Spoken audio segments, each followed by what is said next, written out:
Assalamualaikum warahmatullahi wabarakatuh. Oke teman-teman kelas 7, hari ini IPA bersama Bu Nila. Bagaimana teman-teman kabarnya hari ini? Semoga dalam keadaan sehat dan selalu siap ya dalam mengikuti PJJ kita. Nah, untuk pelajaran IPA hari ini kita akan membahas materi lanjutan mengenai klasifikasi makhluk hidup. Di pertemuan pertama di bab kedua, kita membahas mengenai ciri-ciri. Nah, pertemuan kedua ini kita akan membahas tentang Kingdom Monera dan Kingdom Protista. Ada yang masih ingat Kingdom Monera dan Protista itu apa? Iya, benar. Kingdom Monera dan Protista ini merupakan makhluk hidup berukuran mikro. Jadi, hanya bisa diamati dengan mikroskop. Oke? Nah, sebelum kita mempelajari lebih lanjut, kita harus tahu dulu nih ilmu yang mempelajari tentang klasifikasi makhluk hidup, yaitu dinamakan ilmu taksonomi. Tujuannya untuk memudahkan dalam mengelompokkan dan mempelajari makhluk hidup.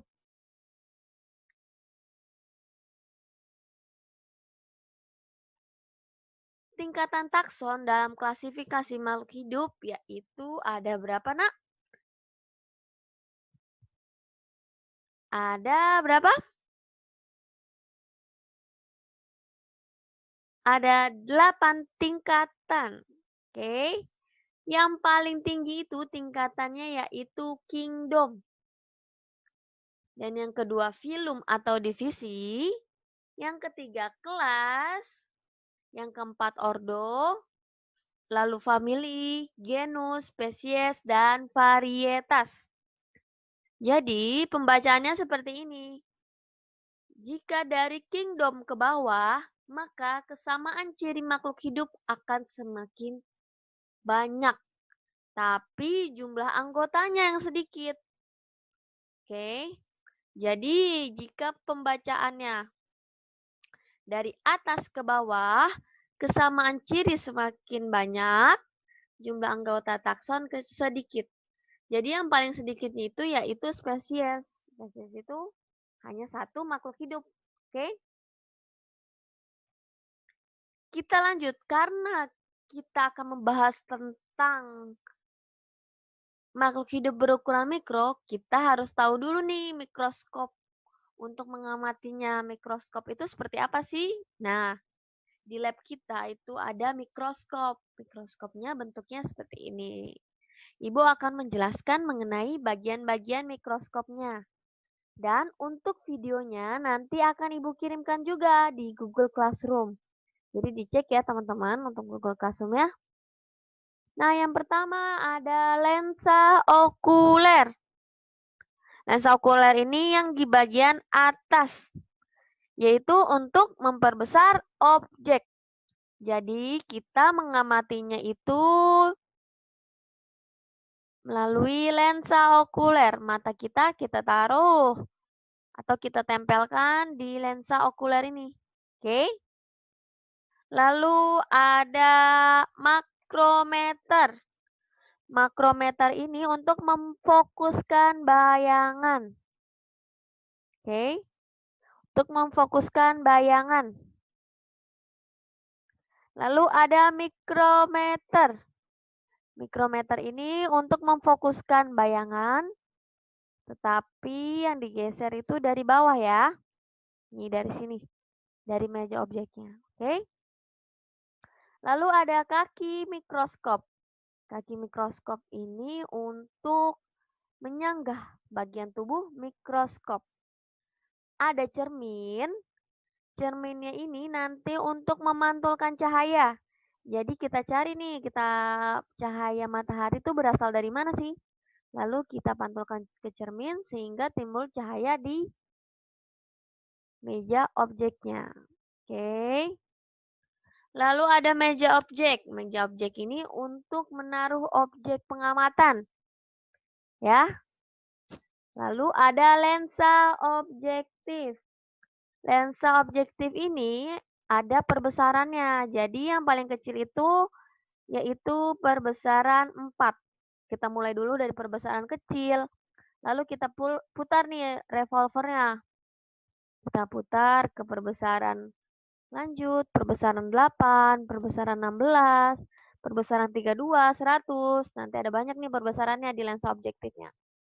Oke, teman-teman sebelum mengukur itu dimulai dari perbesaran yang paling kecil dulu, perbesaran 4. Lalu naik satu tingkat, naik satu tingkat, naik satu tingkat. Seperti itu ya.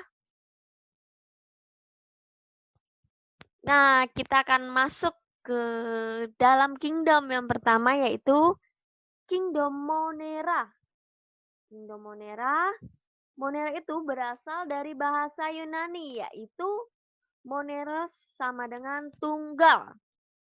Jadi selnya itu satu saja. Makanya disebut moneros atau tunggal.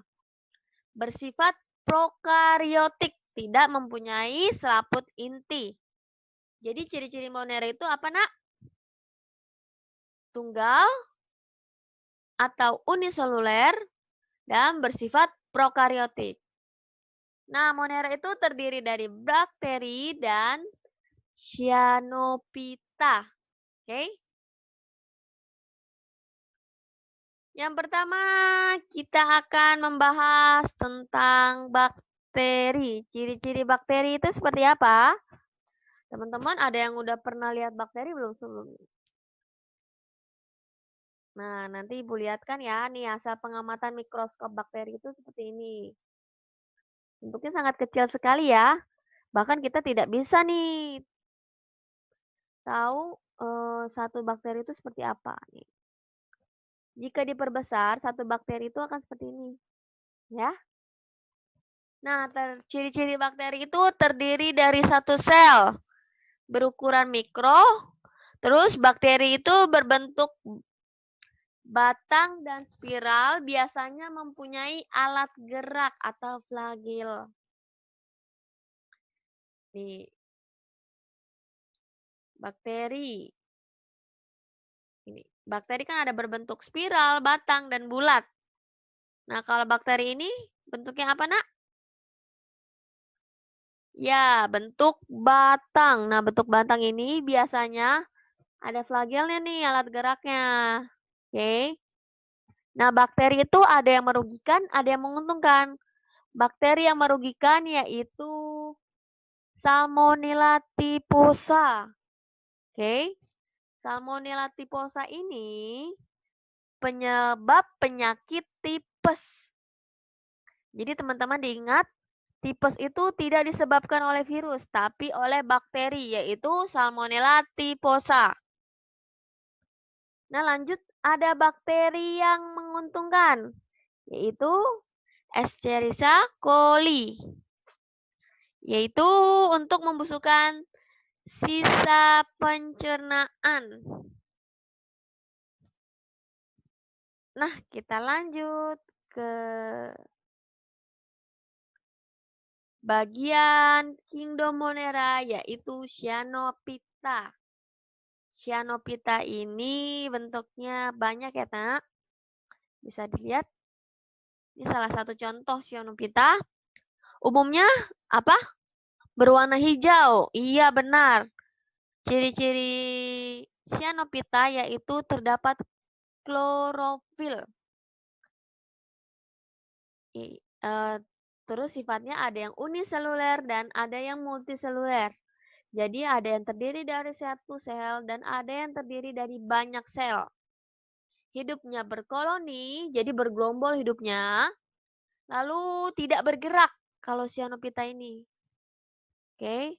Habitatnya ada di air tawa, air laut, dan di tempat-tempat lembab. Kita lanjut. Kingdom yang kedua yaitu Kingdom Protista. Di Kingdom Protista ini ada 3, yaitu Protista mirip tumbuhan, ada yang mirip hewan, dan ada yang mirip jamur atau fungi.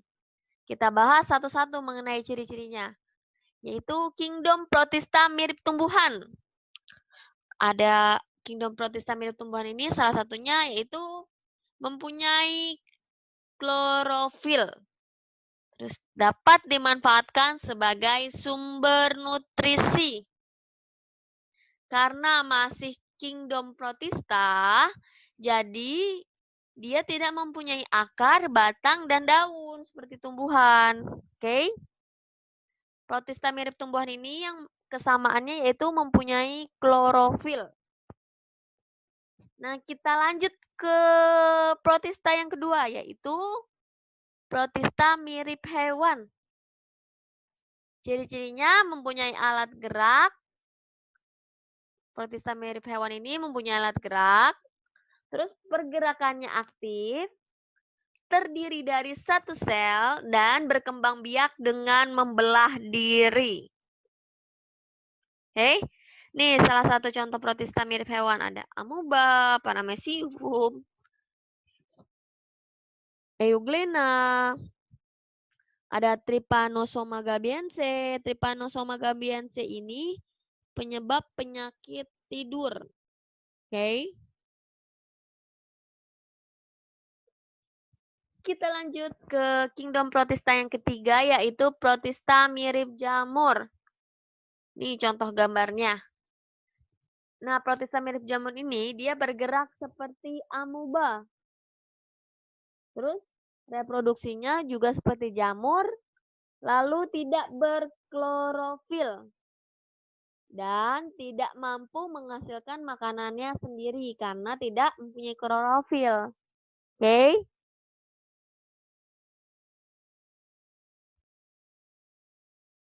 Nah, kita lihat kingdom protista secara umum. Nih contohnya ya, teman-teman. Contoh protista. Nah, salah satu protista yang menguntungkan yaitu radiolaria, yaitu cangkangnya digunakan sebagai bahan gosok. Jadi cangkangnya ini bisa digunakan sebagai bahan gosok. Oke, nanti teman-teman bisa lihat-lihat gambarnya di buku-buku seperti apa tentang radiolaria. Oke. Oke, teman-teman. Untuk materi tentang protis, monera dan protista, mungkin sekian. Teman-teman lanjut mengerjakan quizzes yang sudah Ibu siapkan linknya di Google Classroom.